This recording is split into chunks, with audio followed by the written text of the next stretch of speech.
In his address dedicating the Shippingport Atomic Power Station on May 26, 1958, the President of the United States said, "This plant has a secure place in American history. It is the first of the world's large-scale nuclear power stations exclusively devoted to peaceful purposes.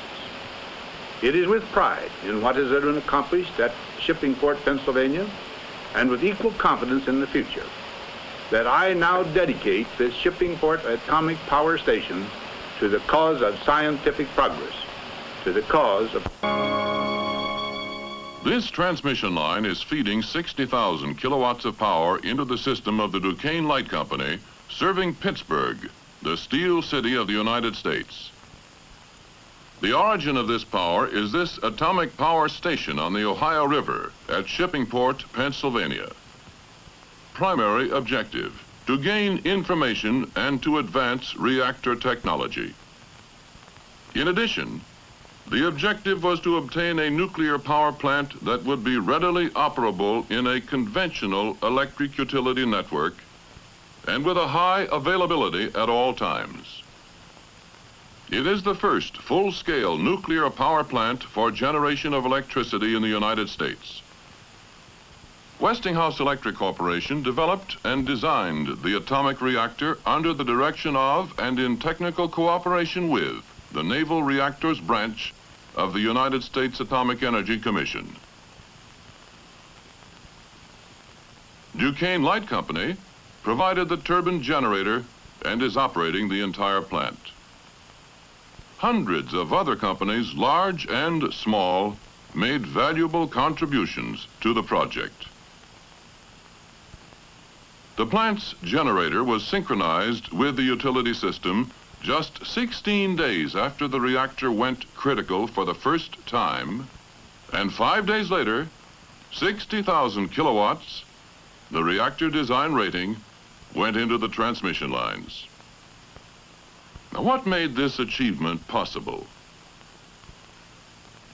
This film report will show, in part, what had to be done from proposal of the project to production of the power.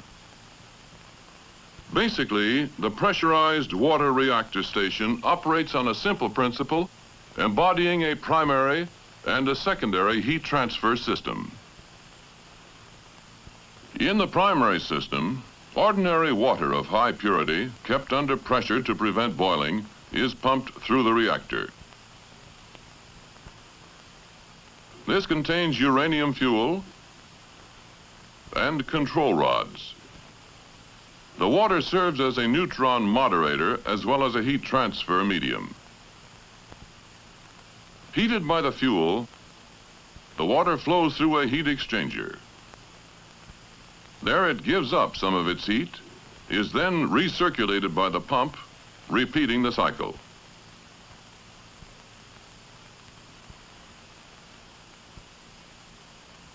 In the secondary system, which comprises a separate water circulation system, saturated steam is generated in the heat exchanger, flows through a steam drum containing steam separators, and through a turbine which drives the generator, then goes through a condenser, and as water is pumped back to complete and repeat the cycle. The use of separate systems prevents the possibility of transferring radioactivity from the primary system to the turbine and condenser.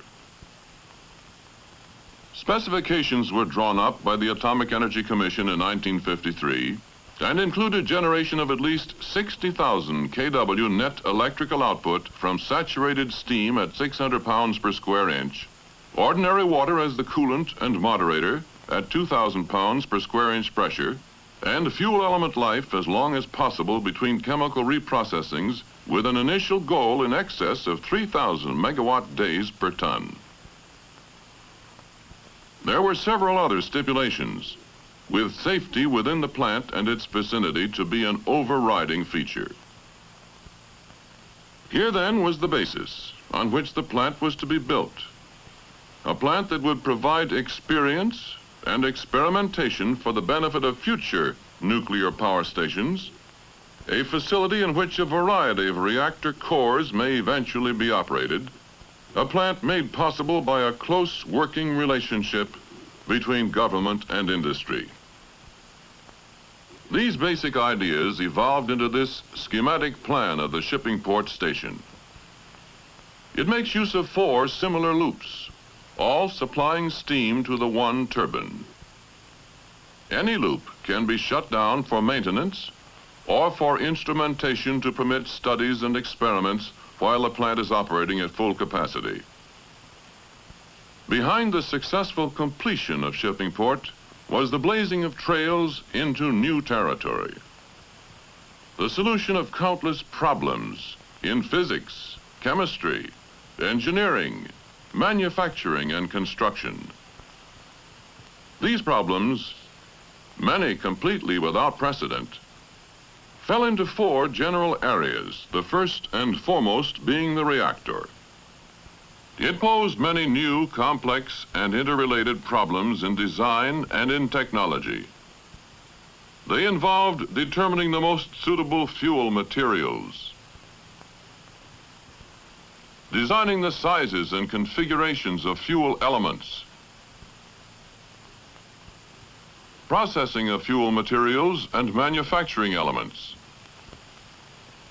determination of control rod material and design, detection and location of any failed fuel elements, the complex instrumentation needed for the gathering of highly useful information on core and plant operation, and the design of the reactor vessel. In the second area were problems involving the water. What operating temperatures in the primary system? How to control the 2,000-pound pressure? How to minimize corrosion? What measure for water purity?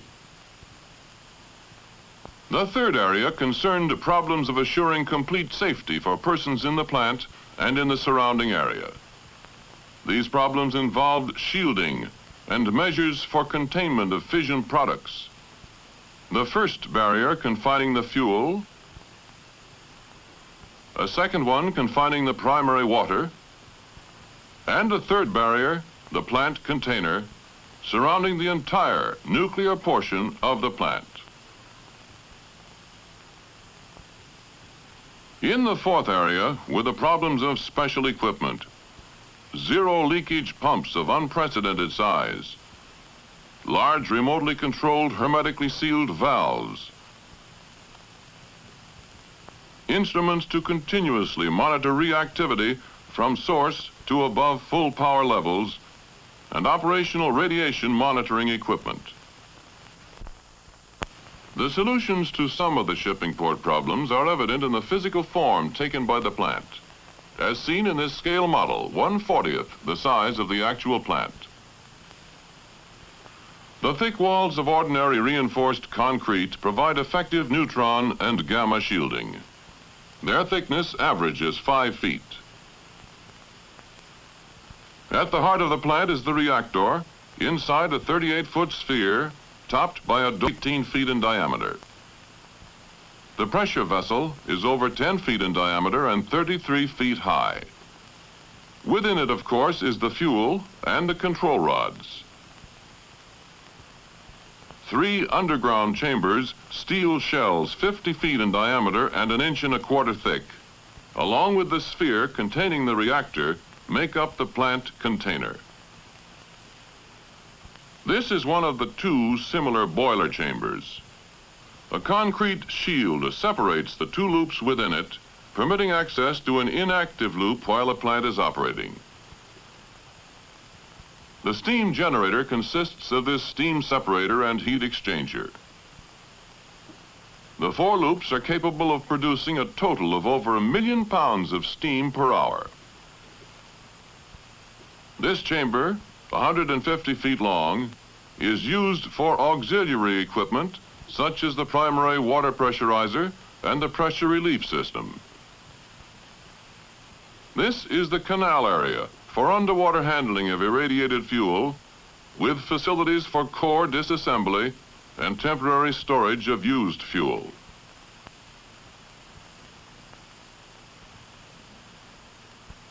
Before the plant could become a reality, most of the problems of materials, sizes, shapes, and workable arrangements had to be solved. The biggest and most important problems, naturally, were those concerning the reactor. These were solved at the United States Atomic Energy Commission's Bettis plant. There were many problems in physics to be solved. The first of these was to establish a core pattern. This required reactor physics analysis and thermal and hydraulic calculations. Mechanical design studies and investigations of fuel element configurations and materials were also being made.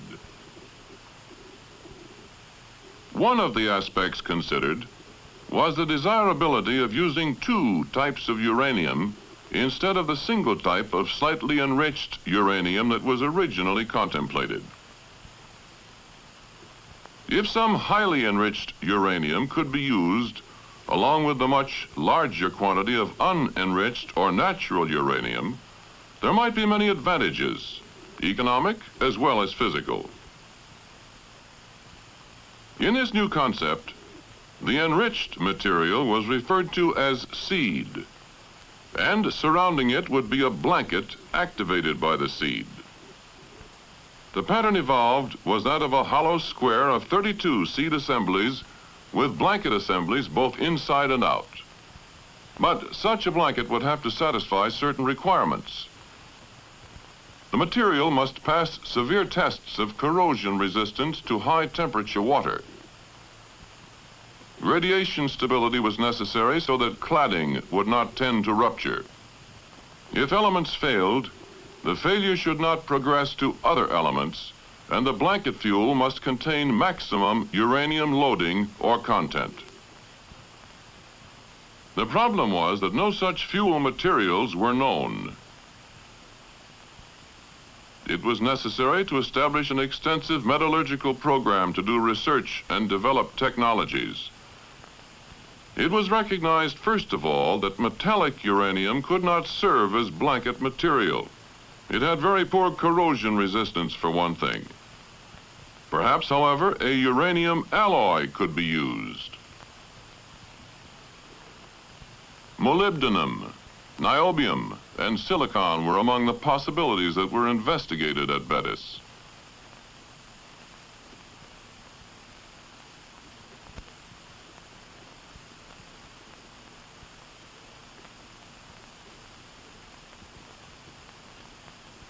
Another material being studied was uranium dioxide, UO2.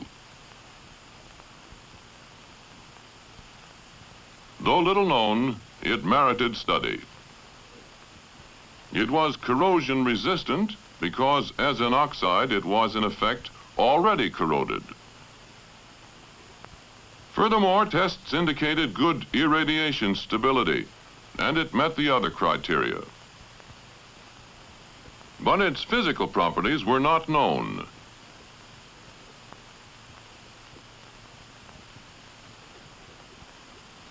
Even such fundamental properties as melting points and thermal conductivity had to be determined.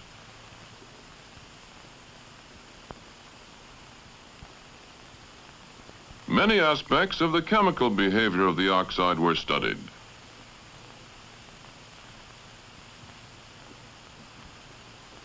These included such things as its reaction with hot water, its reaction with a zirconium alloy, which might be used as cladding, and the effects of particle sizes on chemical behavior. It was found that UO2 could be sintered successfully if carried out in a hydrogen atmosphere.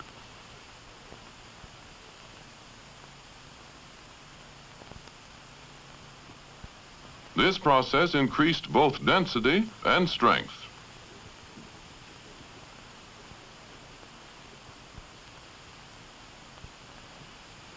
Many tests, including in-pile irradiation, were performed on uranium alloys and UO2. Included were tests on intentionally defective samples. Based on these tests, the oxide offered the most promise. Accordingly, it was selected as the blanket fuel. Although the development of the manufacturing processes was then begun, the extensive test program was continued to verify the selection of UO2. More than 2 million uranium oxide pellets and 95,000 blanket tubes were made. Processing of pellets included agglomerating, compacting, sintering, and grinding.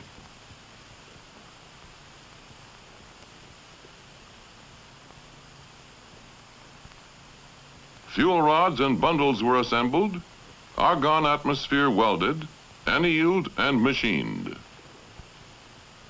In the meantime, seed elements were also being made.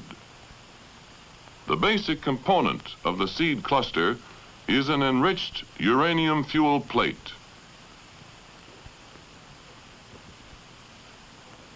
It is sandwiched between two zirconium alloy cover plates. Sub-assemblies were joined with the necessary spacers to create a cruciform channel for the control rod made of hafnium. Hafnium, being a good neutron absorber and having high corrosion resistance, is ideally suitable control rod material. While fuel manufacturing proceeded, extensive reactor physics calculations were performed to determine the design reactivity of the core. A certain amount of excess reactivity, to be controlled by the control rods, had to be provided to compensate for fuel depletion, for the buildup of fission product poisons, and for reactivity changes between room temperature and operating temperature. To provide for experimental checks of the calculations, a flexible critical experiment, in reality a nuclear model of the core, was constructed at the Bettis plant. It was designed to operate at room temperature.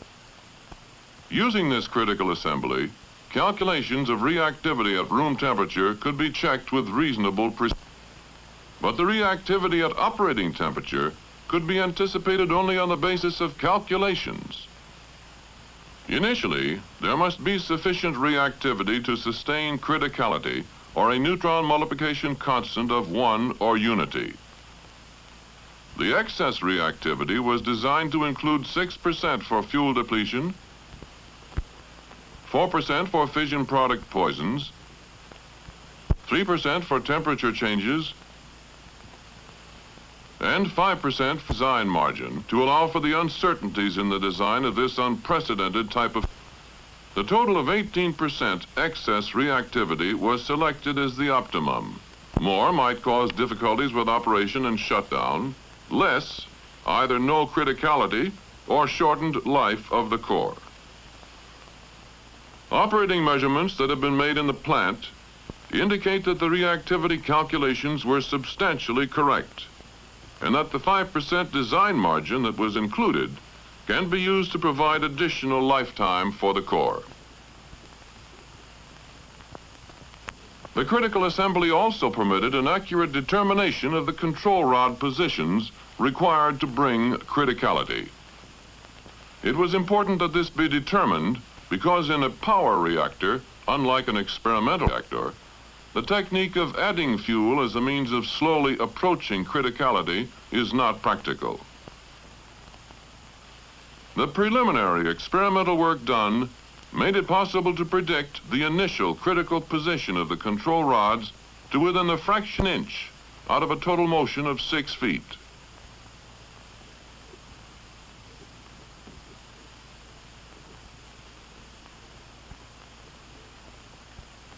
The critical assembly also permitted measurements of neutron flux distribution. Since such measurements could be made only at room temperature, the ultimate check could be made only on the shipping port reactor under operating conditions.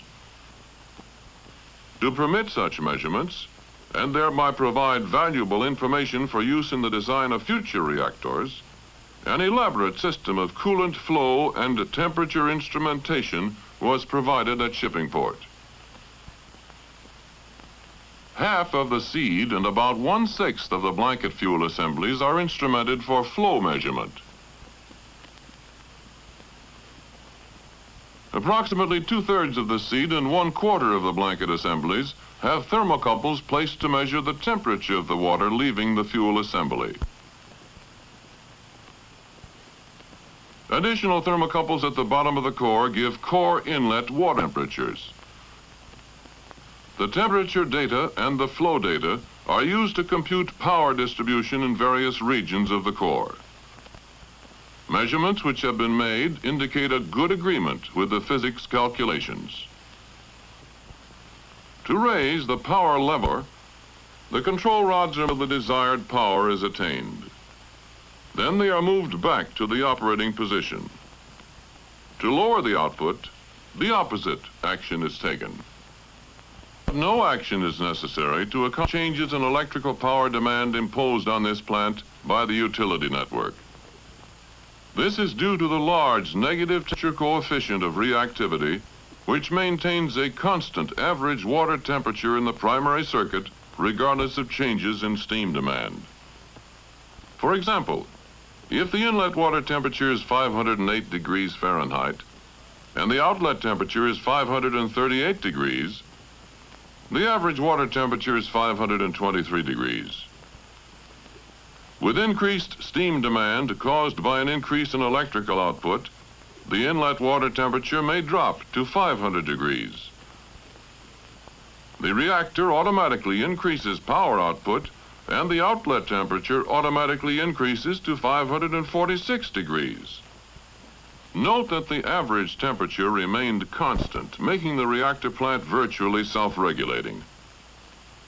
The value of this temperature coefficient was found to be -3 × 10 to the -4 per Fahrenheit degree at operating temperature, a value which agrees well with the calculations of this quantity.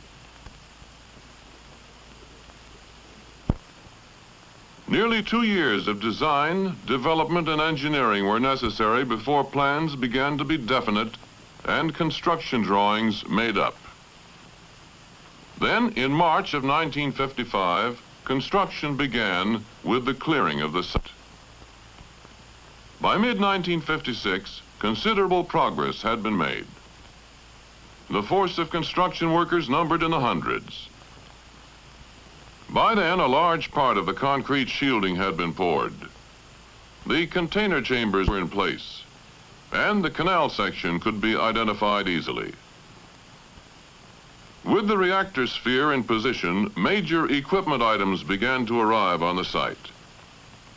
The 150-ton pressure vessel, having completed all of the shop processes involved in its fabrication, began its journey to shipping port.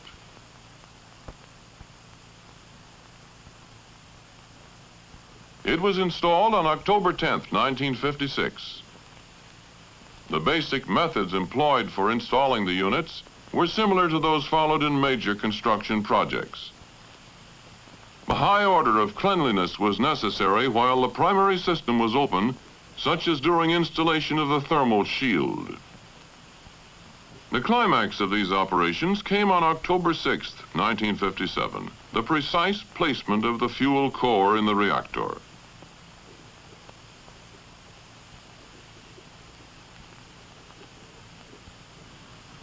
The shipping port plant has a large number of newly developed items of equipment to ensure safety and reliability. Typical of these are zero-leakage canned motor pumps. In this design, no shaft seal is necessary. Metal cans enclose both stator and rotor. Primary water circulates between them, lubricating the bearings and cooling the induction motor. A separate water supply cools the stator coils. The turbine generator is outdoors, unusual at latitude 41 degrees north in the United States. The shaft speed of the unit is 1800 RPM. It is capable of producing 100,000 kilowatts in anticipation of future core developments. The shipping port plant was completed and full power operation was begun approximately 3 years after the start of construction, which is in line with the time taken to build non-nuclear plants. The total elapsed time from the award of the design contract was 4.5 years. Control of the operation of the plant is naturally divided into 3 parts: reactor, steam generation, and power generation. In addition, extensive instrumentation will provide a vast amount of information never before available. Among the continuous readings taken are water pressures, temperatures, flow rates, and power level in the reactor. In keeping with the developmental nature of the plant, a large part of the instrumentation is provided for indicating and recording design information and unusual events, and is not necessary for normal operation. Typical of this type of instrumentation is the extensive system designed to detect and locate fuel element failures.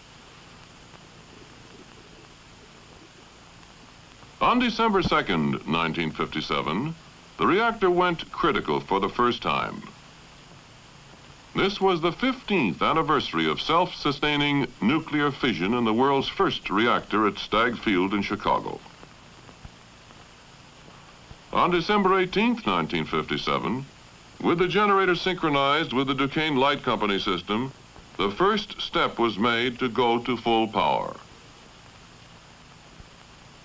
On each successive day, the output was increased. At 50% output, the coefficient of reactivity was measured and found to be in agreement with preliminary calculations made at Bettis. The full output of 60,000 kilowatts was reached 5 days after synchronization. The city of Pittsburgh was lighted with the aid of atomic power at Shippingport. This new source of power had been put to work. It was a history-making accomplishment. Many operational tests have been conducted, and Shippingport is operated with an ease and responsiveness surpassing conventional power stations. In addition to its value as an operating power station, it is also to gain information to advance reactor technology. Tests are continuing for the purpose of carrying out this mission of the Shippingport project, to provide full-scale plant experience in development, design, construction, and operation. Experience that will be invaluable to the future of nuclear power the world over.